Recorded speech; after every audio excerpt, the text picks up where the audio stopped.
everyone, it's me, Juni. And today we are talking all about skincare.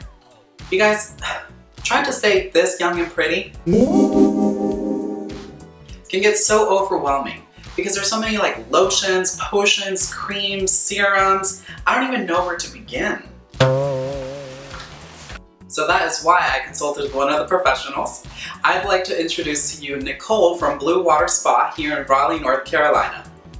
Hi, Nicole. Hi, Juni. So good to see you. So nice to see you. I hope that you are doing well in this environment that we're in right now. So yes, thank goodness for my Amazon Echo so I can see your beautiful face. Your skin looks so good. Thank you. So it's because of you that my skin has gotten so much better than it used to be. I mean, I don't know if you remember, like, what was it, like 2 years ago? When I first started seeing you. I mean, there's been a lot of work that has been done to this face, but you've helped get me there. So that's because you have listened to me and you've stayed consistent. That's true, that's true. Consistency is key. So I wanted to talk to you today about skincare because everybody has questions about what kind of things, you know, they need to do to their skin to make sure that, I guess, they stay looking young and healthy. So if you would like to, you know, introduce yourself and tell us maybe what got you into skincare. Yeah, well, thank you, Juni, again for having me. I'm Nicole Pennington. I've been a licensed North Carolina esthetician for 11 years now, proud Esty. And I guess I got into skincare 5 years after graduating from North Carolina State University, just for a career change. I knew that I always wanted to work with the public and helping them guide and change any aspect in life. And then I stumbled upon aesthetics, which I always thought that was cosmetology. And then I was like, oh, skincare, yes, that's what I want to do and be in and dive into every day for work because you want to love what you do. So went back to school for aesthetics. And that, I think, also, I mean, I struggled with acne as a teenager. Started in middle school, so I was in and out of dermatologist's office. So I started learning how to care for my skin at a young age, which I think is kind of what prompted it too. And Mom always had the department store, like the little samples of like Estee Lauder and Lancome, you know, in my bathroom and her bathroom growing up. So it started at a really young age. Yeah. So. And I mean, like, when I found out what Nicole's age was, I was kind of like, wait, what? Because, like, your skin is fantastic. And the fact that she hasn't had any kind of, like, work done, like, I was talking about, like, oh my God, I need to, like, get my Botox done before, like, everything shuts down. And then she's like, I haven't had that yet. And I'm like, what? Not yet, not yet. I'm sure it's on its way. Yeah, but your skin looks fantastic. So, you know, like, tell me, so, you know, like, what would you say is, like, the biggest misconception that people have when it comes to skincare? So, that's a good question, Juni. And I can go on and on probably for a couple of hours on that one, but I'll just hit on a few main topics. So, misconception: you don't have to have 1,000 products in your cabinet or in your drawers to have a good skincare routine and regimen. On that factor, you don't have to drain your bank account. So it can be simple and clean is one of your goals.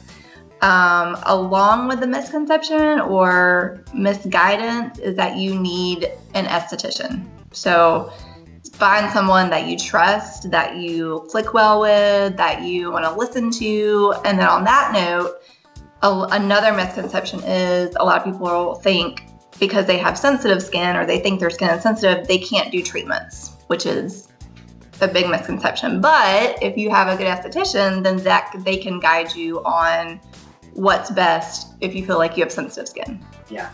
And you know, one of the things that I noticed, or at least that I didn't realize till I met you, is that I would say one of the biggest concerns for me was that, like, I would think that having somebody to talk to that knew how to take care of skin properly would be something expensive. And also doing some of the treatments, like the things that you've done to me, I would think like, oh, I could never afford this. But like, surprisingly, they've been fairly inexpensive.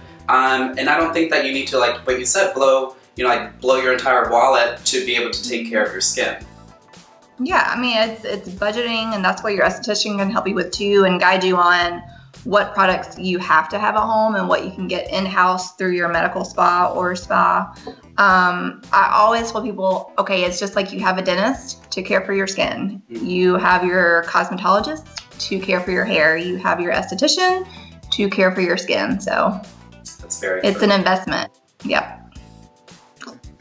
All right. So one of the other things that I always think about whenever it comes to taking care of my skin is that, like, usually it's only women that you see in commercials for, you know, skincare stuff, or it's usually women that are talking about these kinds of things of like taking care of their skin. But I feel that, you know, for me as a gay man, obviously these are things that I worry about too. But what about maybe like men, just straight men, or, you know, just any men in general? I mean, you have a fiance, boyfriend? Boyfriend? You have a man. Yes. You have a man in your life. My partner.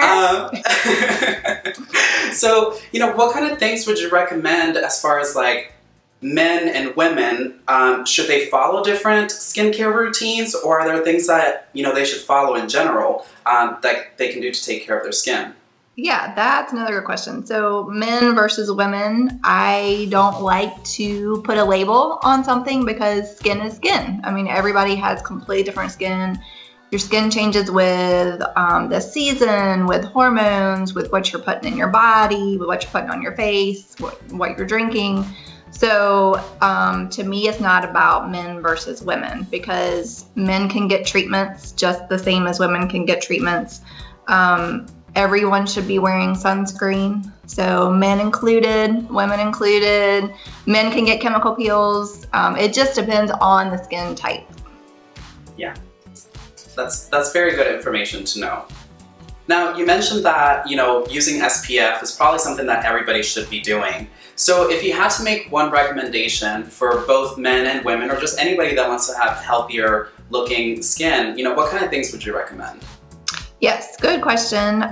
So to harp back on SPF, daily SPF, whether it's in your sunscreen, cream, moisturizer, or it's in your makeup, always make sure you have it on, because they're saying with ultraviolet lights, it's coming through your blue lights on your cell phone, tablets, it's everywhere. So skin definitely ages faster with sun damage. So one recommendation. The other is to have an esthetician that you trust. Going back to that, because if you have that esthetician, they're going to guide you on everything. They're going to guide you on what treatment you need that month, how your skin's doing, if your skin's dry, if your skin's oily, if your skin texture needs improving. So that would be my other recommendation, is to get an esthetician. Perfect.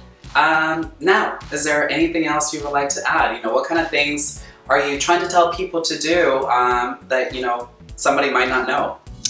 Well, if you're seeking out a medical spa, just make sure you're making sure that all the estheticians, the plastic surgeons, everyone's board certified, and they're staying up to date on current training and treatments and devices.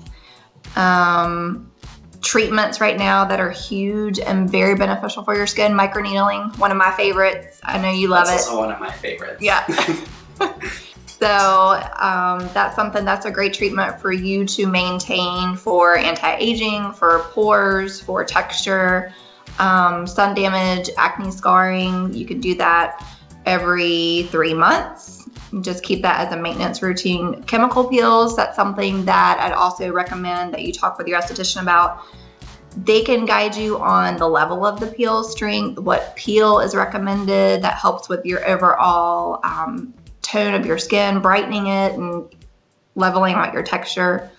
So just lots of treatments to explore, and just find your medical spa. Yeah, I guess it's all about really finding the right person. And I'm so happy that I was able to find you, because, you know, thanks to you, I now look like this. Thank you so much for joining me today, guys. I hope that you learned something new and you know how to take better care of your skin. I know I did. So, if you would like to follow me on all social media at Juni Cuevas, go to my website, junicuevas.com. And of course, be sure to like, subscribe, comment below what kind of questions you have. I'll be more than happy to do a Q&A later. So until next time, bye! Can I give a shout out to my sister who does makeup for Instagram? She does like really cool like blue and purple eyes and glamorous looks. It's Lindsay, Lindsey.loves.makeup at Instagram.